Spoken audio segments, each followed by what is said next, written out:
The 5th of June 2024, at 10:52 a.m., a Starliner spacecraft was launched in America. It was carrying two experienced astronauts from NASA, Commander Butch Wilmore and pilot Sunita Williams. They were going on a small trip to the International Space Station. The spacecraft they were traveling in, Starliner, is a bit special. It was built by a private company, Boeing, the same company that makes aeroplanes, and recently, many of those aeroplanes crashed. This Starliner spacecraft is still in the developing stage, and this particular mission was the last step to test the capabilities of the Boeing Starliner. That's why this mission was literally named Boeing Crew Flight Test. The next day, after 27 hours, at 1:34 p.m., this spacecraft begins docking at the International Space Station. It was a successful docking, and after some time, both the astronauts happily enter the space station. Look at this video. Pilot Sunita Williams was so excited while entering. This successful docking meant that Boeing became the world's second private company to make and fly a human orbital spacecraft. Before this, only SpaceX had done this. To date, only 3 countries have been able to do this: Russia, the USA, and China. But the celebration for this good news could not last long. This Starliner mission was supposed to last only 8 days. These astronauts had to return to Earth after 8 days. There are many problems with this spacecraft, because of which it cannot be used again. According to NASA, these astronauts will remain there for 8 months. How did this failure happen? How much can we blame Boeing? Let's understand this situation in this video.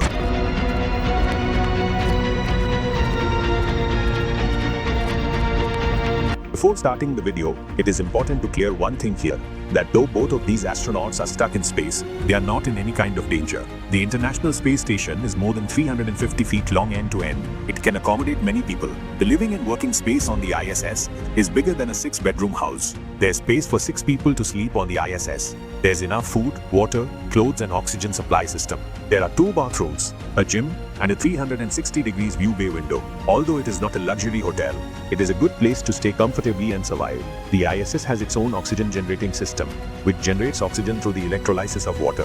It also recycles oxygen. When we exhale, we release a high quantity of carbon dioxide, as well as oxygen to some extent. So being able to extract that oxygen, recovering it and using it again, it can do that. Similarly, there is an excellent recycling system for water too. Urine is recycled into drinking water. Apart from this, the water recycling system can also capture all traces of moisture that is released as breath or sweat. And in terms of food, the ISS carries food reserve for 6 months. And in every 5 to 6 months, the crew members on the ISS keep rotating. Right now, the crew members of Expedition 71 are in the ISS. The video you saw earlier, in which Sunita Williams was excitedly entering the ISS, in that video, you can see other astronauts. They are a part of the Expedition 71 and were already living in the ISS. These 4 astronauts are from NASA: Matthew Dominic, Mike Barrett, Janet Epps, and Tracy C. Dyson, and 3 astronauts from the Russian space agency Roscosmos: Oleg Kononenko, Nikolai Chubb, and Alexander Grebenkin. Typically, there are 6 to 7 people on these expeditions, and this number, Expedition 71, indicates that this is the 71st team of crew members that have gone to the ISS on rotation. These expeditions have been going on for 24 years. In the year 2000, when the International Space Station was first launched. Since then, the ISS hasn't been left empty for extended periods of time. Someone or the other has lived in it. The Expedition 71 will end on the 24th of September 2024, and these astronauts present in the ISS will return to Earth, and they will be replaced by the crew members of Expedition 72, and they can bring more food for these 2 astronauts. For now, NASA has said that Barry and Sunita, these 2 astronauts, are now parts of Expedition 71 and 72, and they are now conducting research and experiments with the other astronauts. It's not like these 2 astronauts are stuck in space and are getting bored with nothing else to do. Expedition 71 is currently researching space botany, how flowers can be grown in space, on space-caused fluid shifts, on algae-based life support systems, as well as neurodegenerative diseases and therapies are being researched at the ISS. Both Barry Wilmore and Sunita Williams are highly experienced astronauts. Barry is 61 years old. He had already spent 178 days in space before this mission. Sunita is 58 years old, and before this mission, she has been in space for 322 days. Before this, she was a part of the expeditions 14, 15, 32, and 33. She was also the commander of Expedition 33, so you can see how experienced she is. So overall, these 2 astronauts should not have any problem, because they'll have food, water, and oxygen. Clothes were a little problematic because they were carrying clothes for only 8 days. They weren't carrying many things. But to solve this, NASA sent a shipment of their personal belongings on the 6th of August. So this was about the astronauts. But now let's talk about the problematic part. This Starliner spacecraft. Boeing's Starliner spacecraft is an orbital spacecraft. Its name is Cruise Space Transportation 100 Starliner, also known as CST-100 Spaceliner. After SpaceX, Boeing is the only private company that has been able to launch an orbital spacecraft to the ISS. Now, what does an orbital spacecraft mean? Orbital spacecraft is a spacecraft that are launched at such high velocities that they can reach Earth's orbit and then orbit around the Earth. It requires a speed of more than 28,000 kilometers per hour. On the other hand, suborbital spacecrafts reach the edge of space, but they cannot reach high enough to orbit Earth. They reach the orbit for a while, experience a little weightlessness, and then they come back down. The typical velocity of a suborbital spacecraft is less than 7,000 kilometers per hour. Clearly, building an orbital spacecraft is much more difficult than building a suborbital spacecraft, especially an orbital spacecraft that can facilitate humans' travel. Apart from the private companies SpaceX and Boeing, only 3 countries which have been able to make a human orbital spacecraft: China, Russia, and the USA. And India is trying. India's Gaganyaan mission will aim at this, sending humans to space in an orbital spacecraft. The first orbital test flight will be in December this year, although it will be an uncrewed flight. That is, there won't be humans in it. For the first test, they will seat a humanoid named Vyomitra. Basically, they will test the spacecraft using this doll. Because if we start by sending humans and if a problem arises, it can be devastating. If we come back to NASA, they started their commercial crew program in 2011, according to which they can collaborate with private companies. Many companies bid for this program, including Blue Origin, Sierra Nevada, and in 2014, SpaceX and Boeing were selected for this program. The first SpaceX Crew 1 flight was launched in November 2020, and it was a success. This was their spacecraft named Crew Dragon. It looks very similar to Boeing's Starliner spacecraft, which looks like this. The crew module can seat 7 people. There is a window and a side hatch. You can see its interiors too. It shows a 5-person crew setup. The noteworthy elements are its thrusters. These help the spacecraft fly and move in different directions. These thrusters became the root of the problem, due to which these astronauts are stuck in space right now. The first launch date for Starliner CST was set to 6th May 2024. The launch of the 5th of June was actually planned for the 6th of May. But on the 6th of May, only 2 hours before the launch, the countdown was stopped due to a faulty pressure valve. The Atlas V rocket, to which this spacecraft is attached, had a faulty pressure valve. Then on the 1st of June, another attempt was made, but it was cancelled again just 4 minutes before the launch. This time, instead of a human, a computer abort system was the one to cancel it. And then on the 5th of June, you'll find it hard to believe that before the scheduled launch, Boeing and NASA's engineers were trying to manage a helium leak.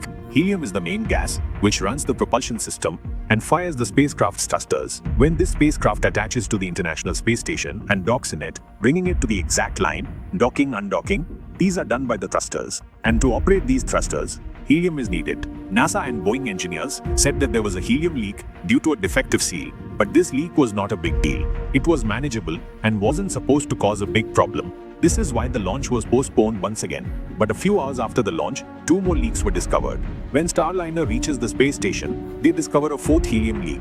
After 4 leaks, the commercial crew program manager of Boeing finally admitted that they don't know what is the problem and that they need to first understand the root cause. This is not an isolated error. This is a major systematic problem. Apart from this, another problem arose hours before the docking of the Starliner. It was found that 5 out of the 28 thrusters on the Starliner were not working properly. Seeing this happen, spacecraft commander Butch Wilmore had to manually control the spacecraft. Working with the engineers on the ground, he reset the thrusters and fired them again. 4 out of 5 thrusters start working again. And so, the Starliner successfully docked at the ISS. Steve Stinch, the commercial crew program manager at NASA, says that this failure was due to a data issue. It had nothing to do with the hardware of the thruster.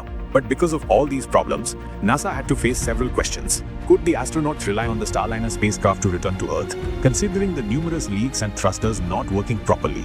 After June 6th, NASA and Boeing conducted some hot fire tests to check these thrusters. In these tests, they noticed that these thrusters were overheating, and that is why they weren't working properly. They found that due to direct sunlight exposure on the capsule's manual control system, there was substantial overheating. When these thrusters were tested again without sunlight, they were found to be operating normally. But overall, the engineers weren't sure whether the overheating problem would recur when the Starliner returns. This is why it was decided that the Starliner would return to Earth without the astronauts. And for now, those astronauts would remain in the space station. Overall, this is good news that NASA prioritized safety, otherwise everyone was reminded of the 2003 Challenger disaster when Kalpana Chawla was returning to Earth and her spacecraft exploded. Here, NASA has decided to bring Sunita Williams and Butch Wilmore back to Earth using SpaceX's Crew Dragon spacecraft. In February 2025, when SpaceX's Crew 9 mission will go to the ISS, in that mission, instead of 4 astronauts, only 2 will be sent. so that these two astronauts can return with it. But because this can be possible only in February next year,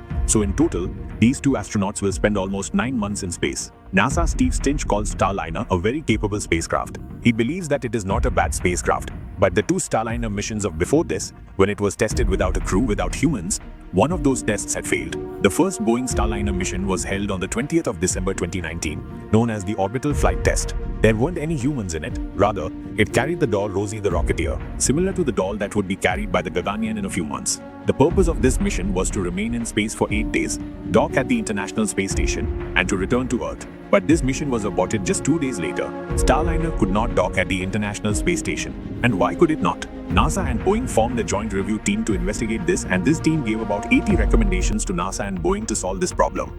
Once again, the reason behind this was that Starliner's thrusters could not fire on time, and so it could not reach the right orbit. The reason behind this was found to be the computer system's miscalibration of timing. Steve Stinch had then said that NASA could not provide sufficient oversight to Boeing, because of which there were these software problems. The second test was conducted on the 19th of May 2022, Boeing Orbital Flight Test 2, and this time, it was successful. Rosie the Rocketeer actually reached the ISS. But even in that test, there were some glitches. Some thrusters weren't operating properly, the same problem as this year's launch. Interestingly, when NASA awarded the contracts to Boeing and SpaceX in 2014, the worth of SpaceX's contract was around $2.6 billion, and Boeing's contract was worth $4.2 billion.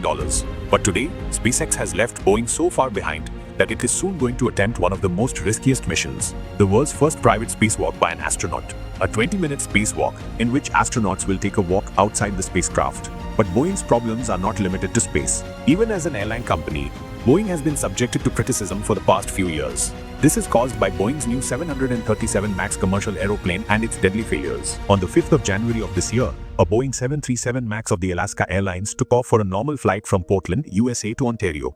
As soon as the plane reached an altitude of 16,000 feet, a door of the plane completely broke apart. This caused a huge hole and led to rapid decompression. People's phones, laptops, and everything that was light and not secured flew out of the plane. Thankfully, since the passengers were wearing seatbelts, no passenger fell out of the plane.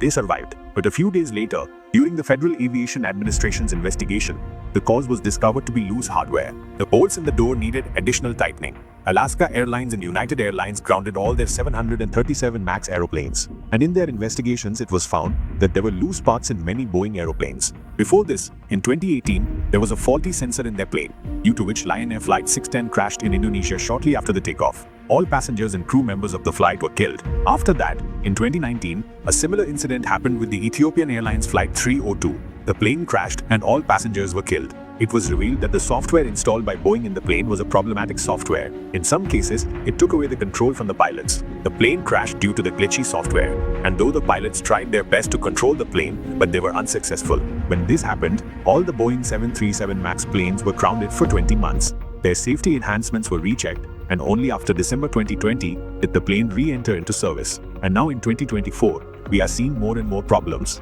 The carelessness of Boeing and their failures. It has also been reported that the whistleblower who was about to testify against the company died under sudden and mysterious circumstances. Anyhow, that can be a separate video, but for now, let's end this video here.